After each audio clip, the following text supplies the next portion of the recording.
صحابہ کے دور کی بات ہے، ایک مرتبہ 3 افراد آپس میں ایک دوسرے سے بات کر رہے تھے 3 صحابہ کے بارے میں۔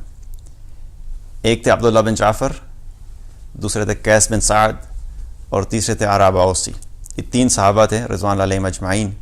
پر ان تینوں کے جو عقیدت مند تھے وہ بات کر رہے تھے کہ ان تینوں میں سے بڑا سخی کون ہے۔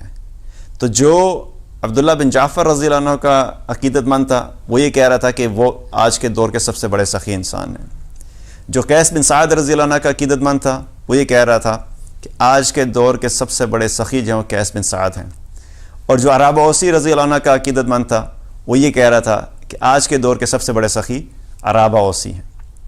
تو تینوں ایک دوسرے سے بات کر رہے تھے، تو بات کرتے کرتے ایک دوسرے کو دلائل دینا شروع ہو گئے کہ کس بنیاد کے اوپر کون سے صحابی جو زیادہ بڑے سخی ہیں۔ اب بات کرتے کرتے تینوں کی آپس میں جب بات ہوتی رہی تو تھوڑا سا ماحول گرم ہو گیا اور آواز بلند ہونا شروع ہو گئی۔ اتنے میں کچھ لوگ اکٹھے ہو گئے، وہ بھی آ کے کھڑے ہو کے سننے لگے کہ بھی کیا بات ہو رہی ہے۔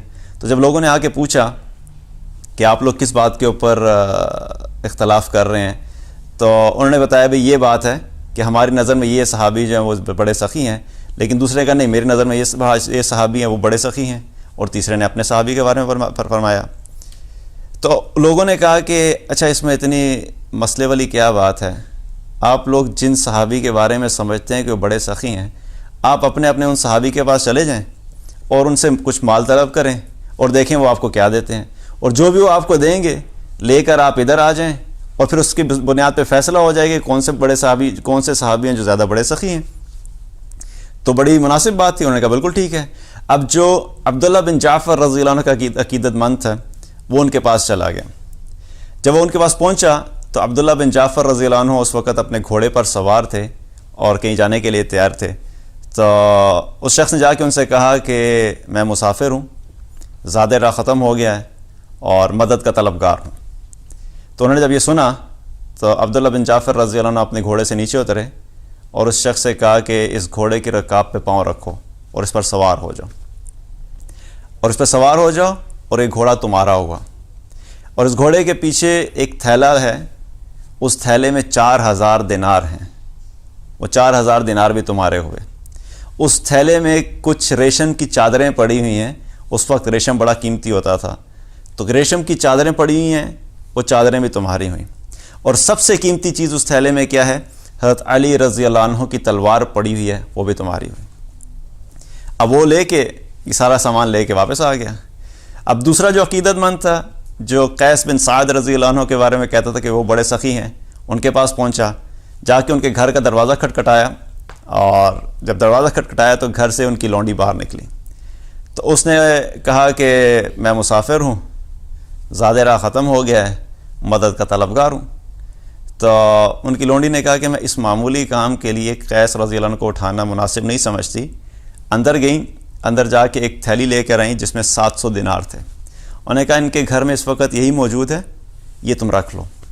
اور پھر کہا کہ یہ ساتھ ہی ایک حویلی ہے، اس حویلی میں چلے جاؤ، وہاں پر اونٹ بندھے ہوئے ہیں، ان اونٹوں میں سے جون سا اونٹ تمہیں پسند آئے وہ اونٹ بھی تم لے لو۔ اور پھر ایک غلام بھی دیا کہ ایک غلام اپنے ساتھ لے لو جو تمہارے سفر میں تمہاری مدد بھی کرے گا اور تمہارے کام آئے گا۔ تو قیس بن سعد رضی اللہ عنہ کی جو لونڈی تھی اس نے یہ سب کچھ دے دیا۔ تو جب قیس بن سعد رضی اللہ عنہ اٹھے اور ان کو یہ پتہ لگا کہ اس طریقے سے کوئی ضرورت مند آیا تھا، اور ان کی لونڈی نے ان کو بتایا کہ میں نے اس طرح 700 دینار دے دیے، اونٹ دے دیا اور غلام دے دیا، تو قیس رضی اللہ عنہ فرمانے لگے کہ بہتر ہوتا کہ تم مجھے اٹھا دیتی، تم نے اچھا کام کیا، لیکن اگر تم مجھے اٹھا دیتی تو زیادہ بہتر ہوتا، کیونکہ جو کچھ تم نے دیا ہے پتہ نہیں اس کی وجہ سے اس کا مسئلہ حل ہوگا کہ نہیں ہوگا، لیکن چونکہ تم نے اچھا کام کیا ہے تو تمہارے اس اچھے کام کی بنیاد کے اوپر میں تمہیں آزاد کرتا ہوں، تم میری طرف سے آزاد ہو، تم بھی چلے جاؤ۔ تو انہوں نے ان کو آزاد بھی کر دیا۔ اب یہ شخص بھی لے کر جو کچھ انہیں ملا تھا وہ لے کر پہنچ گیا۔ اب تیسرے جو عقیدت مند تھے جو عرابہ اوسی رضی اللہ عنہ کا عقیدت مند تھا، ان کے پاس پہنچا تو عرابہ اوسی جو تھے وہ اس وقت بہت زیادہ جو ہے وہ بوڑھے ہو چکے تھے، بہت کمزور ہو چکے تھے اور نابینا ہو چکے تھے، ان کو نظر بھی نہیں آتا تھا۔ اور جب ان کے پاس پہنچا تو عرابہ اوسی 2 غلاموں کے مدد سے، دونوں غلاموں کے اوپر کندھوں پہ ہاتھ رکھا ہوا تھا اور نماز کے لیے جا رہے تھے۔ تو جب نماز کے لیے جا رہے تھے تو اس شخص نے جا کر ان سے کہا کہ میں مسافر ہوں اور زیادہ راہ ختم ہو گیا اور مدد کا طلبگار ہوں۔ تو انہوں نے ایک دم سے اپنے ہاتھ پہ ہاتھ مارا، عرابہ اوسی نے اپنے کندھوں جو تھے، اپنے ہاتھ جو تھے وہ دونوں غلاموں کے کندھوں سے اٹھائے۔ جس طرح ہم ایکسپریشن نہیں دیتے کہ کوئی ایک موقع آتا ہے، کوئی اپورچونٹی آتی ہے کوئی فائدہ حاصل کرنے کی اور ہاتھ سے چلی جاتی ہے تو ہم ہاتھ پہ ہاتھ مارتے ہیں کہ مسڈ اٹ۔ تو اس طرح انہوں نے ہاتھ پہ ہاتھ مارا اور کہا کہ میرا مال تو میں نے سارا خرچ کر دیا ہے، اب اس وقت میرے پاس کچھ بھی نہیں ہے، ہاں یہ 2 غلام ہیں میرے، یہ میرے پاس ہیں صرف، یہ غلام دونوں غلام تم لے لو، ان دونوں غلام کو تم لے لو۔ تو وہ ایک دم سے پریشان ہو گیا کہ خود اتنے بوڑھے ہو چکے ہیں اور نابینا بھی ہیں اور ان کے پاس اور کچھ بھی نہیں ہے، صرف 2 غلام تھے اور وہ بھی دے دیے۔ انہوں نے کہا حضرت یہ آپ دے دیں گے تو آپ کیا کریں گے؟ انہوں نے کہا نہیں اب تم رکھ لو، یہ لے لو تم۔ انہوں نے کہا نہیں میں نہیں لیتا یہ۔ انہوں نے کہا نہیں یہ تم لے لو، اب اگر تم نہیں لوگے تو میری طرف سے یہ دونوں غلام آزاد ہیں، تم رکھ لو گے تو اچھی بات ہے، نہیں ہے تو میں نے ان کو آزاد کیا۔ یہ کہہ کر وہ دیوار کے ساتھ ہاتھ لگا لگا کے مسجد کی طرف جانا شروع ہو گیا۔ اب جب یہ تینوں عقیدت مند وہاں پر دوبارہ پہنچے تو وہاں جا کے سب نے اپنا اپنا قصہ بیان کیا، تو فیصلہ ہوا کہ عرابہ اوسی رضی اللہ عنہ جو ہیں وہ سب سے بڑی سخی ہیں، کیونکہ ان کے پاس ان مشکل حالات میں صرف 2 ہی غلام تھے، وہ بھی انہوں نے اللہ کے راستے میں دے دیے۔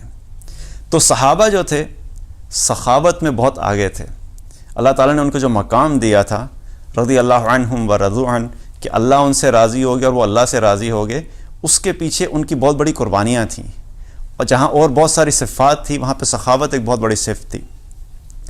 ہمیں وہی سخاوت اپنے اندر زندہ کرنی ہے، اللہ کے راستے میں خرچ کرنا، اللہ کے دین پہ خرچ کرنا، مساکین پہ خرچ کرنا، غریبوں پہ خرچ کرنا، اور دل کھول کے خرچ کرنا چاہیے۔ اللہ تعالیٰ نے قرآن میں کیا فرمایا؟ کون ہے جو اللہ کو قرض حسنہ دے؟ اب اللہ کو تو قرض حسنہ کی ضرورت نہیں ہے، اس کا مطلب کیا ہے کہ کون ہے جو اللہ کے راستے میں خرچ کرے؟ اب جب ہم اللہ کے راستے میں خرچ کریں گے تو اللہ تعالیٰ وہ اپنے پاس نہیں رکھے گا، فَيُضَاعِفَهُ لَهُ أَضْعَافًا كَثِيرًا، اللہ تعالیٰ کہتا ہے کہ میں بڑھا چڑھا کے تمہیں واپس دے دوں گا۔ اللہ تعالیٰ واپس کر دیتا ہے، اللہ تعالیٰ دنیا میں بھی واپس کر دیتا ہے اور آخرت میں بھی واپس کر دیتا ہے۔ اور اسی طریقے سے حقیقت بات کیا ہے کہ جب ہم کسی بھی مسکین کی مدد کرتے ہیں، کسی بھی غریب کی مدد کرتے ہیں، کسی ضرورت مند کی مدد کرتے ہیں، حقیقت میں ہم اس کو کوئی فیور نہیں کر رہے ہوتے۔ ہم جب کسی کی مدد کرتے ہیں تو ہمارے اندر ایک جذبہ آتا ہے نا کہ میں نے شاید کسی پہ بڑا احسان کیا، وہ حقیقت میں ہم اپنے اوپر ہی احسان کر رہے ہوتے ہیں۔ رسول اللہ صلی اللہ علیہ وسلم نے ایک حدیث میں کیا فرمایا؟ ترزقون وتنصرون بضعفائکم، تمہیں جو رزق دیا جاتا ہے اور تمہاری جو اللہ کی طرف سے مدد کی جاتی ہے وہ تمہارے ضعفاء کی وجہ سے کی جاتی ہے۔ جو تمہارے کمزور لوگ ہیں، جو تمہارے غریب طبقہ ہے، جو مساکین ہیں، ان کمزور لوگوں کی وجہ سے اللہ تعالیٰ تمہیں رزق بھی دیتا ہے اور تمہاری مدد بھی کرتا ہے۔ تو حقیقت میں ہونا کیا چاہیے کہ جب ہم کسی کو مال دیں، جب ہم کسی کی مدد کریں تو اس کے ساتھ ساتھ اس کا شکریہ بھی ادا کریں، کیونکہ اس کی وجہ سے جو مال مجھے ملا تھا میں نے اس میں سے اس کو کچھ حصہ دے دیا تو میں نے اس پہ کوئی احسان نہیں کیا۔ تو اس جذبے کے ساتھ اللہ کی راہ میں خرچ کرنا، کبھی بھی مساکین پہ، غرباء پہ اللہ کے راستے میں خرچ کرتے ہوئے گھبرانا نہیں ہے، کیونکہ جتنا ہم خرچ کریں گے اللہ تعالیٰ اس کی برکت سے ہمیں دنیا میں بھی عطا فرمائے گا اور آخرت میں بھی عطا فرمائے گا۔